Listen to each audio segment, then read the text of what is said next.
السلام علیکم ورحمۃ اللہ وبرکاتہ۔ جس کو نبی سے پیار ہے، جس کو نبی کی باتوں سے پیار ہے، جس کو نبی کی سیرت سے پیار ہے، جس کو نبی کے ہر ایک پہلو کو جاننے کا شوق ہے، وہ اس سیریز میں ہمارے ساتھ شامل ہو کر احصال ثواب میں بھی حصہ کما سکتا ہے، اور اس رمضان نبی پاک صلی اللہ علیہ وسلم کی زندگی کے کچھ پہلو کو سیکھ کر اس پر عمل کر کے بہت سی نیکیاں کمانے کا ایک ذریعہ بھی حاصل کر سکتا ہے۔ تو سب سے پہلے ہم آغاز کریں گے تو سیرت کا ایک ہم کسے کہتے ہیں، ہم اس کو متعارف کروائیں گے۔ سیرت حالات زندگی کو کہتے ہیں۔ نبی پاک صلی اللہ علیہ وسلم کی سیرت سے مراد یہ ہے کہ آپ صلی اللہ علیہ وسلم نے کیسے زندگی گزاری، یعنی آپ صلی اللہ علیہ وسلم کے دن رات سفر، سونے جاگنے اور کاروبار، نکاح، اولاد، ازواجی رشتہ دار، غزوات اور معاہدے کے بارے میں بات کرنا، ان کی زندگی میں جو جو پہلو جو ان کی زندگی میں ہوئے ہیں ہم اس پہ بات کریں گے۔ اسے ہم سیرت نبوی کہا جاتا ہے، ٹھیک ہے۔ نبی پاک صلی اللہ علیہ وسلم کی سیرت کو پڑھنا کیوں ضروری ہے، ہم اس چیز کو کور کریں گے۔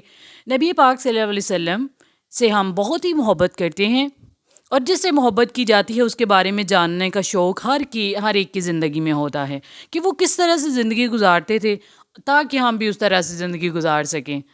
اب جس کو پیار ہے وہی اس ویڈیو کو پورا دیکھے گا اور پوری طرح سے اس پہ توجہ دے گا۔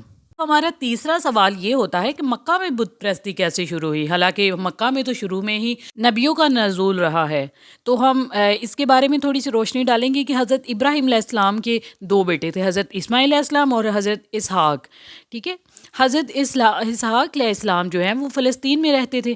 ان کے بیٹے کا نام محمد یعقوب تھا، محمد یعقوب علیہ السلام، ٹھیک ہے۔ انہیں اسرائیل بھی کہا جاتا ہے، اس نسبت سے ان کو اولاد کو بنو اسرائیل مطلب کہ بنی اسرائیل کہا گیا۔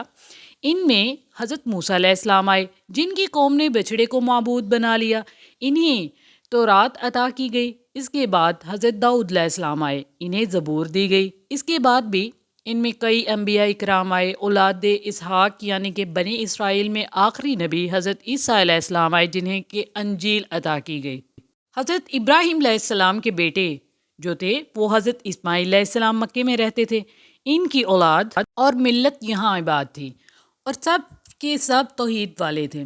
صدیوں بعد ایک آدمی عمرو بن لہا پیدا ہوا جو امپورٹ ایکسپورٹ کا کام کرتا تھا۔ شام کے علاقے میں گیا تو وہاں سے بت لے آیا۔